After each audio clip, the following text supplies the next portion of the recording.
And we are back on the Zero Hour. With us now is Julia Kann, an organizer and staff writer with Labor Notes. Julia wrote a great piece about the taxi action in London over Uber. I was just ranting about Uber earlier in the program. That, of course, is the technology which allows you, it's an app which allows you, I called it, I believe, nothing more than a fancy switchboard, but it is an app which allows you to call up a person who is willing to give rides, and they will come instead of a taxi and pick you up for, at least in this country, more than it costs to catch a cab, but certainly convenient. And Julia wrote about the backlash in London over that. We have her now. Julia Kann, thanks so much for joining us. Thanks for having me on.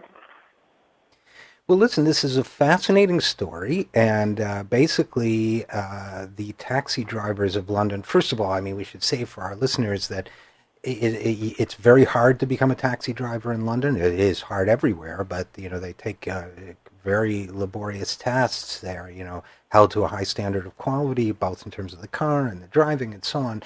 And Uber is making big inroads there, and the taxi drivers in Boston held a rolling rally last month. Now there's going to be some action, or was some action in London as well. And so tell us a little bit about that just to get started. Sure thing. I mean, the taxi industry in London really is different from the one we have here in the States. Folks are in training for upwards of 3 years before they can become drivers there. There's a lot of pride in being a black taxi driver in London. But the things they're facing are the same things drivers in the States are facing, which is these tech startup apps that are coming in and really making a really hard job even more precarious and undoing a lot of the regulations that are there to protect drivers. Just to jump in for a second, and to protect passengers as well. I mean, they're screening, even in this country, they're screening for to make sure there's no criminal history and so on. And they say they do some of this, but, you know, there's insurance issues. I was in a taxi cab accident myself, you know, where the driver, there are all sorts of things around, invisible things that people take for granted that are being removed by the existence of things like Uber, right? That's absolutely right. There's protections that are for passengers. There's protections that are just there so that if someone walking down the street gets hit by a car that happens to be a taxi, that they're going to be okay. So it's a pretty scary turn of events. Okay. And basically, one of the points you make in your piece is, well, first of all, drivers are reacting. There was a rolling rally in Boston. How did it go in London? In London, it was pretty huge. I spoke to a couple of drivers in London who were blown away. They gave estimates of 5,000 or 10,000 drivers out in the streets, tons of honking, and it was really fun, and the police were out trying to stop it, but of course it was a traffic jam. It was a gridlock tactic that they've used before, and you know, they couldn't really do much about it. It drew a ton of attention. We saw it in the news here in the States, all over the world, really. And, you know, the drivers all agreed that if the TfL, the Transit for London, doesn't pay attention to these companies like Uber coming in, that they're going to see a lot more gridlocks like this.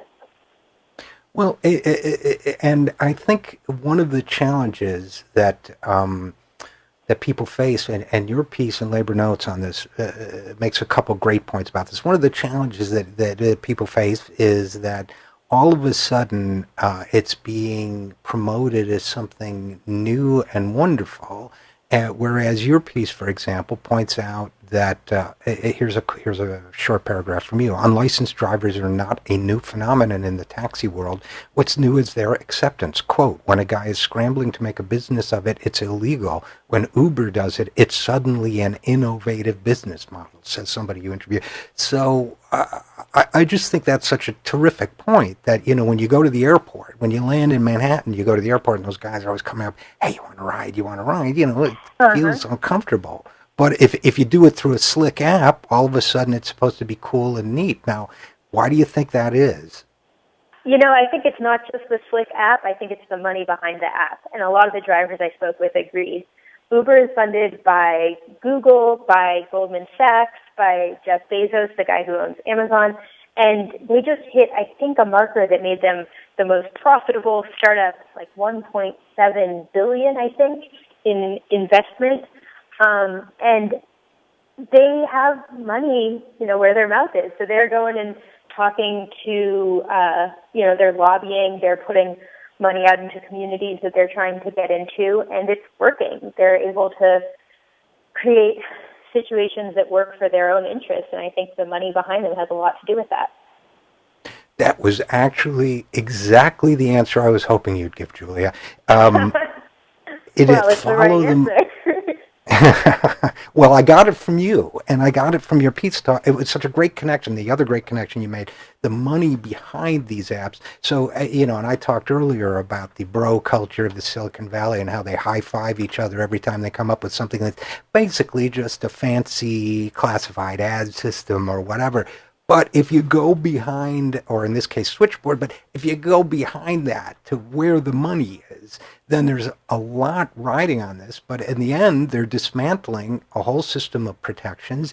They're also dismantling a way, and I'm not saying the taxi experience is perfect, but they're also dismantling a living for a lot of people. So, so it's disruptive in the worst sense, which gets me to my next question, I guess, which is, on the other hand, they have an uphill pull, these taxi drivers, to communicate their case as a labor community, as a labor force, because not only do you have this money glamorizing and this culture glamorizing these, these rather quotidian apps like Uber, but you also have, people are saying, well, it's not that great to get a taxi, and I agree. So it's not always that easy to call a taxi if you got luggage and you got it, so how do they respond to that? That's exactly right. There's a lot of problems with the taxi industry. Some of the folks I spoke to in San Diego for this article said, we're not against Uber altogether. We're against these Uber X parts that are coming in with total deregulation. And I think that my analysis is that Uber altogether is just aiming for that deregulation. They just have trod out a path for it. But a lot of the drivers I spoke to said, we're not against innovation. We're not against having apps that are helpful for matching passengers with drivers. They get that that's in their interest, which of course it is.